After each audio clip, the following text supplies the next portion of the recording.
Hello everybody, so this is Silence, and we're going to do something different today for a video. Those are my hands right there. If you can go ahead and wave in front of the camera, show everybody that they're not fake. See, the cool thing about hands is that you can pick up things, like pencils and erasers, and draw a myriad of cool fucking shit in front of a time-lapse drawing in front of a bunch of people watching. So we're going to do that today. I've been talking for a little while about how I wanted to do these time-lapse drawings to hopefully inspire myself to draw more, because I'm not that bad at drawing, I just don't draw enough. Now this part right here really is just me trying to figure out what way that I wanted to draw this character. I didn't have a pose in mind, I didn't think about it beforehand, and I kind of just turned on the camera and went with it, so I kind of sat here for a while. In fact, I'm thinking hard enough right now, or if you take a whiff of your monitor, you could probably hear the fucking brain farts, really. All jokes aside, though, we're going to go ahead and talk about the character that I'm drawing in here as well, and what universe that they belong in while I'm doing the time-lapse. So, buckle up, here comes. We're going to go ahead and do the main character of this, Cain Valstein. He's actually one of the few characters that I came up with a last name for, too. I just haven't really come up with the last names for it. So, I've had an idea for a universe for a long time that I've been just slowly building upon, and there's a lot of information with it now, with all the world building that I've been doing over the years for it. It started out a while ago when I watched an anime called Fairy Tail.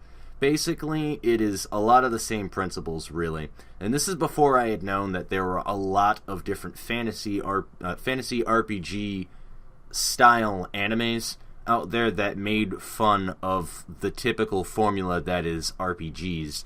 So Fairy Tail was like my first one, and I absolutely adored it. And this, again, spoofs the typical RPG, MMO, / just RPG mechanic, roleplay, all of that good stuff. So it's kind of fourth wall breaking, lighthearted, but also serious at the same exact time. It just uses a lot of the same cliches, but embraces it. I think that was my cat in the corner right there. You might see her circling the table like some form of fucking shark. But anyway. So Cain Valstein, once again, he is the main character of this story in, it's called Tempest, is the name of the story. And he, in a lot of ways, I was supposed to design after myself, really. Just more in the way the personality was of the character beyond anything else. Because he looks nothing at all like me, which you will see by the end of this point. Looks nothing at all like me. So Cain is a typically dual-wielding type swordsman character that I have in here. I wanted to design him to be a combination between, like, a strength, like a melee, and a magic hybrid. I kind of just wanted to make him, like, really balanced, because in a lot of RPG games, the problem with me is I like to do everything. Everything and anything. And it makes it so that my stats are never, like, specialized in anything. So, weak, like, just, I don't know, like a jack of all trades is the best way. A jack of all trades, master of none. And that's exactly what this character is. And it takes a little bit for me to show what, like, how this works. But for the most part, he kind of just makes... He has a bunch of different weapons that he uses, okay? He has a bunch of different weapons that he uses, including, like, a great sword, 2 swords, a rapier, fucking a bow staff eventually later on, and just a bunch of different fucking things that he swaps in and out for depending on the situation. He's a very versatile character that pays attention to what's going on in a fight and then reacts accordingly, usually getting his ass whooped at the first start of a fight, and then will turn it around afterwards after learning the pattern or the style of the opponent. Is generally how it works with this character. And how he does so is basically just uses magic to kind of bring these weapons into existence. Like, kind of think of it as a pocket dimension, really. And that's what he's doing in this drawing as well. He's just standing up and he's pulling his main hand sword, Allegro, out of that pocket dimension. And why Allegro being the name? Well, it's a musical term. And a lot of the different swords that he uses are musical terms. I don't have the paper in front of me to remember them off the top of my head. I kind of just came up with them randomly one day, but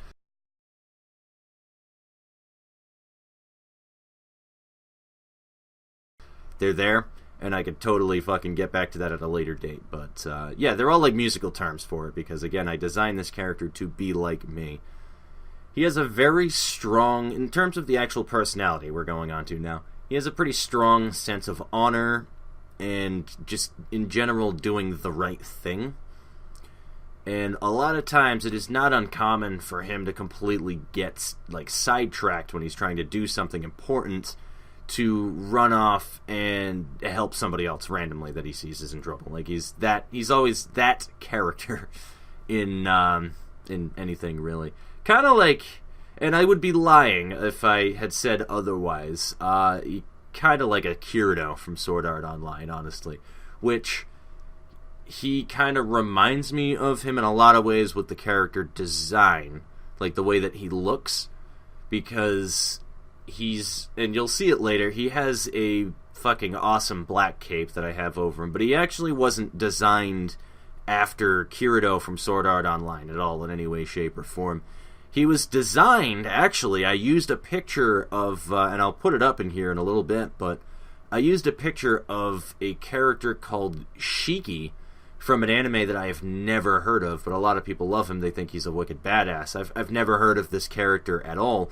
I just happened to use a picture of a random anime character that had a fucking samurai sword, and that I have that exact picture still of him in the same pose as Shiki from forever ago, and that was how this character was born, essentially.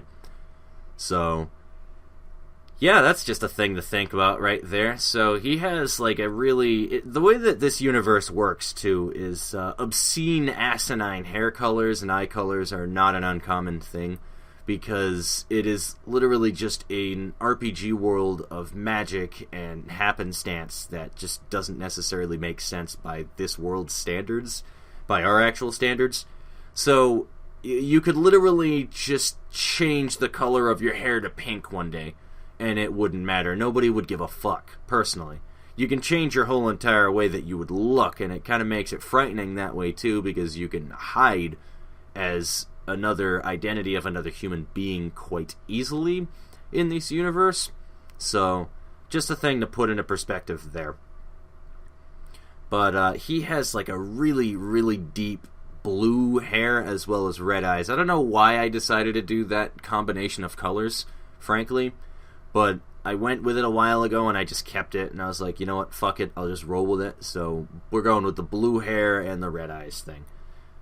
So, funny thing too is his pants that he's wearing. That was my cat again. Pants that he's wearing are actually a pair of pants that I own, that I am wearing currently even. So I don't know if that was an intentional thing that I did, or if that was what Shiki was wearing in the drawing, but I think I did that intentionally. So, to be quite honest with you, I don't know how much more I can elaborate on Cain Valstein, really. I can't really go any further into it without talking about Vela Delakey, which is his partner in crime, who's an archer, but that's a whole nother drawing that I'm going to wind up doing in the next time-lapse drawing. So we'll talk about the world that he's from instead. So it is heavily inspired by equally fairy tale and Final Fantasy mechanics, specifically Final Fantasy XII. Now, it is a heavily magical realm, all of this, magic this, magic that kind of stuff. It's the best way that I could explain the way everything works in the universe, where everybody is kind of like superhuman with the way that they can move, the way that they do things. Essentially, is I had like a very easy bailout thing where I was like, yeah, you know what, fuck it, magic, that's how they're able to do it. So I went with it there. It's a very heavily magic-based universe, and like in the Jedi universe, how metachlorians are a thing with people to use the Force, it kind of works that way with people being able to use magic. Everybody can use magic in the world of Azerus, and some people are better, they have a stronger aptitude with it than other people. It doesn't mean that you are born stronger than somebody else, it just means that you have a higher potential and a faster way of being able to grasp the concept of using stronger, more powerful spells, this, that, and the other thing. There's a whole lot of complicated nonsense that I have put into the way how spellcasting works in this game. And rather than like magic points or MP or anything like that, or it's just vigor, in this game, it's very similar to Salt and Sanctuary when you cast spells, where over time, the more casting that you do, it kind of just wears you down. It's also like Chi or Chakra or whatever that it was called in fucking Naruto, where like when they keep using all of their jutsus and stuff, it actually starts sapping away how much energy that they have in the fight. It's very similar to that, rather than just straight MP. You use it, you run out of MP, and then fuck it, you can still fight. No, you're going to be pretty drained if you were to keep using all of your Vigor to cast. And that's how it works in this universe. There are gods and such. I wouldn't necessarily call them gods. They're inspired by a lot of the summon beasts from Final Fantasy series, and it's very heavily elemental based. So, alright, the way the world is formed and stuff, think of it as like you have like your mountains and all of this good stuff. So think of a shoreline. You can imagine it as the gods of water and earth kind of decided to make it so that there's that conjoining space of earth and water there. So you kind of just combine all of the different elements that are in this universe to be able to make up the way the world is. Again, it's kind of hard to just explain in one short video here. I have a lot of writing on it elsewhere, but that's how I have it explaining the way the universe works in this night and day being light and dark. You got earth, water, fire, ice, wind, and earth. I mean, I said wind and earth, but fuck it. Wind and thunder, I believe, is what I was going for, making up all of the rest of the shit in the universe. And it's just makes it kind of chaotic feeling, but it's not. Like, there is a harmony in this universe, but there's also a whole other side to it where there's another plane where it is just elemental chaos and shit that nothing can exist in. So I'm kind of going off on a tangent where I'm not staying on any particular topic well enough to explain it well to anybody who's not heard of what I'm talking about, which is pretty much everybody, because again, I just made up this fucking whole entire universe shit on my own randomly because I got bored and I love RPG mechanics, so I kind of came up with my own fucking characters and everything. But I'm sorry, I'm excited and I'm talking about shit. But where the fuck was I? I'm talking about Azerus and the way that the world works and shit. So that's the best way that I can really explain it, is you have all of your different gods, Ifrit, Shiva, Rama, Siren I used for water, Garuda's air, fucking Odin and Ultima being light and dark. And then I think the only one I'm missing is Fenrir, which is earth. And he's usually either neutral, dark, or earth in any kind of Final Fantasy game that he's in, Fenrir. I wanted to go with earth because he's like the only cool earth elemental like guardian force in any Final Fantasy ever. So I decided to go with him there because I don't like Titan. I don't like any of the other ones, really. This part sucked for the drawing, by the way. I couldn't help but notice that I'm on the hands here. I spent 10 fucking minutes, I swear to God, alone on the hand there. And that sucked. That absolutely sucked. It was such a pain in the fucking ass to be able to do that. But I do eventually get it so that it looks alright. Yeah, so you got all your fucking elemental gods that make all of this shit. There's magic everywhere for everything. The concept of the way everything works in this game, I am making a game for it, too, in my sideline, by the way, so that's not completely inaccurate. There's a big-ass war going on in this, and there wasn't always a war going on, but it is like a relatively young universe the way it was made. I insinuate the fact, and it's not necessarily a spoiler, it is canon, that there are multiple instances of this world of Azerus being made, and this is the third one, where they're called, I think I said their name, Scions, being the name of all the GFs and stuff for the elemental gods, but they're called Scions. They tried making the world of Azerus, the plane of Azerus, a couple of times in the past, but it just fell through, and the world kind of just ended, and they started again in the future, so that's why the world is pretty young. It starts off, I think, again, I have it written down somewhere, I just don't want to throw out numbers that are incorrect. is either 100 or a couple hundred years from when it was made, so by our world's fucking standards, that's very young. And there's, again, this war going on, kind of just a basic good and evil war, you know, etc., etc., etc. bullshit. But, how do I word this? The general antagonists of this game, it's almost kind of a cult thing, where they kind of just manipulate and corrupt human beings as they are, and turn them into killing machines. Like, they're just everything negative about how humans are. And that's really all that there is to it. Like, it almost perfectly works like the Heartless from Kingdom Hearts. They just corrupt people and turn them into Heartless, essentially, is almost exactly how that works. So there's even a little bit of Kingdom Hearts shit in here that I didn't even think about at the time. That's probably where I thought of the idea, honestly, was springboarding off of Kingdom Hearts. But that's your general antagonists in this. There's like a whole cult that does that and sends these armies of, you know, wannabe Heartless after everything else. And that's where the war comes from, essentially. They train these people, which would be like Cain Valstein and Veladela.